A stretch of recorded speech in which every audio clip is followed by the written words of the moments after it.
How do you make the perfect cup of tea? You put your sugar, your tea, if your sugar is optional, of course. Sugar, tea, boil the water, put the water in, drain the tea bag, put the milk in and stir it. Always take the tea bag out before you put the milk in, because it's just weird otherwise. How long do you stir it for? How long it needs.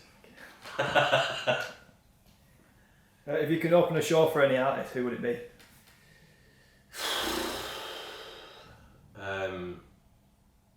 In this band or just in any Personal to you. metaphorical band? Personal to you. Well, I'm lucky enough to have had the chance to open up for my favourite band while she sleeps in the past with an old band. But apart from them, if we're talking about size, probably Parkway Drive, only because of how big they are. They've always got a mad stage show and they just seem like the nicest people, so probably them, yeah. But for us it would probably be Blackstone Cherry, because they're just cool as fuck. What's the best advice you've been given?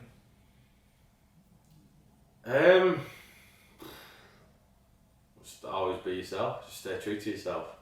Don't pretend to be someone you're not, because everything comes out in the end. So just be who you are. If people like you, they like you. If they don't, fuck them. Got a bit deep, that, didn't it? Also, never eat yellow snow. How would your bandmates describe you as a person?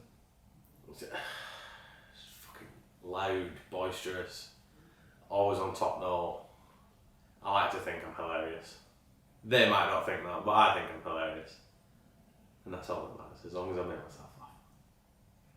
What's the funniest thing that's happened to you while being in this band?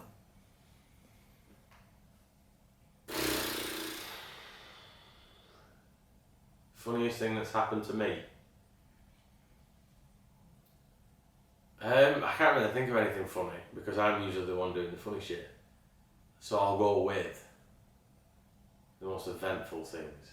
So, in my first ever gig, we played Glastonbury outdoor stage, and I'd only been playing guitar for a month and a half, 2 months. Got a brand new guitar. Sheldon was like, as you know, need thicker strings on that. Need thicker strings, they're too thin. Right, so Jack jumped up 3 gauges, but didn't get it set up professionally. So as we was playing, we did the sound check, we started playing, maybe about 2 minutes in to the first song of the set, the nut on my guitar broke, so my string wouldn't stay in place, so it was just all over the place, so then I had to use Jack's guitar. Then in the second gig, we played at the Met in Bury, and I had this digital amp that I was borrowing from the studio, the same one that Danny has. So then, sound checked, it was fine, turned it off because other acts were sound checking, and then as we've gone to go on stage, because it's a digital amp and it doesn't keep the settings that you last turned it off on, turned it on, and it was just ridiculously loud, and it just overpowered everything else in the room. Couldn't hear a single thing apart from my guitar. So yeah, not the funniest thing, because like I said, I'm usually the one doing the daft shit, but yeah, that's about all I can think of. Fair enough. Do you get nervous before going on stage? No, never have. Even when I played my first gig, I'd been playing for 3 months in my first band. I mean, it was only a little conny club in Oldham, but never been nervous. It's just always excitement, because this is what I want to do. This is, well, when you listen to Strangers, he says in it, this is my life now. So that, it just feels like I was born. I know it sounds cliche and cringy, but I just feel like I was born to be doing this. Like, ever since I first started playing, it's just what I wanted to do. And every time I go on stage, it just feels like home. So you're more excited to get on the stage and you are nervous? Yeah, absolutely. Like, I don't think I've ever been nervous for anything. I don't know why. I just don't. If I'm doing something, there's a reason I'm doing it. So, like, why would I be nervous? Like, someone asks us, "Oh, do you want to play this gig?" And it's like, "Yeah, absolutely." Like, that's the reason I'm in a band, to play gigs and show people what we're doing in that. So yeah, definitely more excitement than nerves. Was there any nerves or any like apprehensions between transferring from bass to guitar? Because you had to get up to speed very quickly in this band. Again, not so much nerves, but exciting because it was a new challenge. It was, I mean, I knew how to play about 4 chords on the acoustic guitar. It was Wonderwall and All Along the Watchtower by Jimi Hendrix, and that's all I knew apart from like bass guitar. So then picked it up and it came pretty natural. The hardest thing was like the feel of it, because obviously bass strings are a lot thicker than guitar strings, so it was just getting used to the feeling of it. But I'm more of a doer, so if I do something, chances are I will remember it. But obviously, if you've ever seen us live, there's one track where I fuck up the same bit every single time without fail. Apart from that, I think I'm doing pretty well, especially in a year and a half. Is your family musical? Yeah. My dad's been playing in bands for probably about 40 years. Bass guitar, singing, guitar. All 4 of my brothers all play guitar. Obviously one of them I'm in a band with. 2 of them sing. Yeah, we always have been. We've always loved music since the day I can remember. Good stuff. What's your favourite sauce? It's not fucking ketchup, let's put it that way. What have you got against ketchup? It's just a child's sauce, isn't it? Like, only kids should have ketchup. Unless you're having it on a hot dog with mustard. The only time I have ketchup is on a hot dog with mustard. Apart from that. Or on a Mackey's burger. Basically, if it's red sauce and mustard, right, mustard has to be with ketchup in order for me to have ketchup. But I like mustard, mayo, brown, just anything that's not ketchup. Also depends on what food I'm eating. If I'm on a burger, if I'm on a burger, fucking hell, why would I be on a burger? If I was eating a burger or a wrap, chances are it'll probably be mayo. If I'm having a sausage butty, a bacon butty, an egg butty, it's got to be brown sauce. Anything else is just absolute blasphemy. Mustard, I'll have mustard on a sausage butty. Yeah, anything but ketchup. Fuck ketchup, put it in the bin. Nickelback. Min.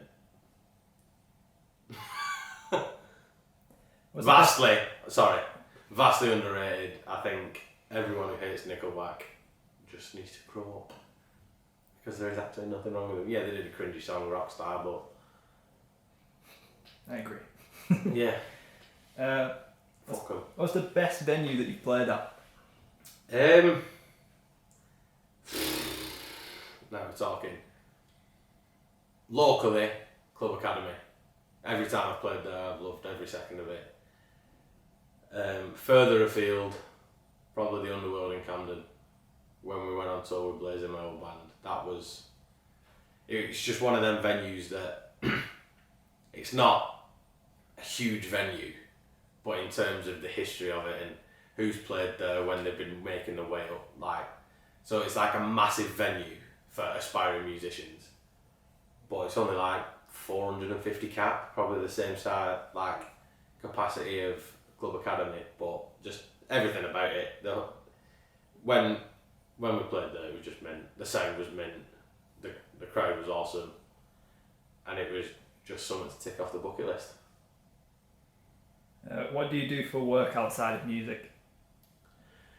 I am a warehouse operative in a latex factory, and that will be the most uninteresting job out of this entire band. You're in charge of picking the headline acts for 3 days of a festival. Which 3 bands do you pick? Oh, fuck me. I was talking like a massive festival. You have Or like My festival. Your festival. My festival. Right. I don't know because are we talking similar sized bands or just any fucking band? Any band. Any Ever. band that's your 3 favourite bands that you headline. It's a tough one. I'll try and get like 3 different genres. I won't say days because You're going it random. doesn't really fucking matter, it's just made up, innit? Oasis, can't believe them all back together. While She Sleeps, it's gotta be. And I'll pick a local band. Should we go a local band? I'll pick one local band. There's so fucking many. Probably a band called Hayworth. They're no longer together, but if I could get them back together, I would be happy with it. I mean, I've got a tattoo of them on my thumbs. I'll show you that a bit closer. Yeah, they're just cool as fuck. Kind of like I can't really describe that, emo-y, pop punk kind of thing from Aberdeen, and they're just the nicest people ever. I really like them. If I didn't, I won't get tattoos. Chuck Wheeling off on there as well. Wink, wink. We can open on the Wednesday. No, you can be just below Hayworth, I'll give you that. Nice one. You play more than one instrument. You're guitarist in this band. Are you at home at guitar, or do you prefer playing a different instrument? Now I'm out. See, I still won't call myself a guitarist because obviously I played bass for so long, and that was what made me become, I won't say a proper musician because I'm not that good at either, but everyone I know through music was from when I was playing bass, and like more people know me for being a bassist rather than a guitarist. Obviously now, I mean, I've not played bass for about a year and a half.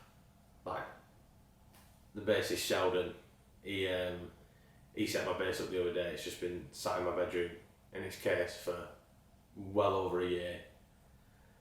And he was like, Aiden, this needs some love. And I was like, Sheldon, give him the love. Give the guitar some love. And now it's sat in Sheldon's studio. But yeah, I would, well, that's the beauty of playing music. If you can do it, then why don't you? If you can play guitar, play guitar. If you can play bass, play bass. Doesn't really matter what you do as long as you're doing what you enjoy. Good stuff. How was the recording experience for you personally, for Strangers? It was very different, obviously, because I've only ever recorded bass, as we've just gone through. I used to be a bassist. So it was very different. Obviously, I've got more things to focus on playing guitar because it's not just one note or 2 notes. I don't mean that as a disrespect to any bassist, but obviously chords easier than just doing that. And then the singing as well. The singing was a lot harder because it's a more passionate song. Obviously, I didn't write the lyrics, so it's not as meaningful for me as it is for Jack. But obviously, I still have to portray the vocals for how he's feeling, if that kind of makes sense. So even though I'm singing it on behalf of him and the way he felt when he wrote that song. So, but it's all good. It's like I said, I always look for new challenges, and anything that helps me get better as a musician or a singer, I'll take it head on and just do the best I can. If it's not good enough, fuck 'em. Is there any way or anything that you think of that you could relate to how Jack's feeling when he's singing those to put yourself in the right mindset for it? Just do it. For this song, For The this Strangers. song, yeah. Just because it's kind of about, well, as far as I'm aware, it's about losing someone or becoming distant from someone, and then kind of like getting back on track, so to speak. So I mean, yeah, like we all lose people, we lose contact with people who thought we would be friends with forever. So in a way, yeah, but I never kind of thought about it until you've just asked me. Maybe I was like subconsciously feeling it when I'm singing the words, but never thought too much into it. So thank you, Mr. Interviewer, for opening a new way for me to see this song. Is playing music for you therapy or reliving the event that the music's about? I would say neither, to be honest. More of a relief. It breaks me away from the everyday thing. So rather than, going to work, going home, obviously, like, I've got a wonderful family, a beautiful girlfriend, beautiful daughter, so I love going home to them every day. But it's like, it's my escape from reality. Obviously, one day I hope it becomes my reality, and it's just me doing this for the rest of my life, making loads of cheddar. But yeah, just more of an escape, because it's like, even though there's 3 other lads in the band, it's like my me time. This is my time away from everything else in life. Because when I'm here, it's just this.